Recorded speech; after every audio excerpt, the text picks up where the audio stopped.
Good evening বন্ধুরা। কাল রাতে বাপের বাড়ি থেকে চলে এসেছি বাড়ি। কাল আস্তে আস্তে 9:30 বেজে গিয়েছিল। আর আজকে সব কাঁচা ধোয়া করলাম, কিন্তু কালকে বেড কভার টভার চেঞ্জ করবো, আরও কিছু বাকি আছে। তো আমার গলাও বসে গিয়েছে। আর কালকে ছেলের ভর্তি, তো অনেক দিন পর নিজের বিছনায়, মানে শান্তি আলাদা।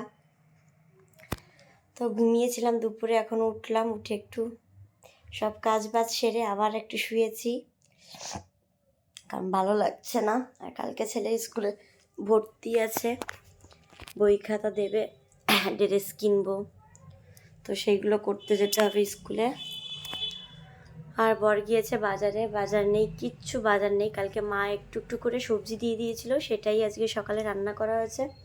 আর কালকে যেহেতু অনেক বেলায় খেয়ে দিয়ে বেরিয়েছি, রাতে আর কিছু খাইনি, এসেই ঘুমিয়ে গিয়েছি। আর এখন গেল বাজারে, তেল নেই, আলু নেই। দেখো, ট্রেন থেকে গজা কিনা হয়েছিল, এটা এখন খাবো বসে বসে। তো কাল থেকে শর্ট করবো, আজ এখন শর্ট টট কিছু করা নেই, তাই আপলোডও দিতে পারছি না। তো আমি এখন খেয়ে নিই একটু। হ্যাঁ।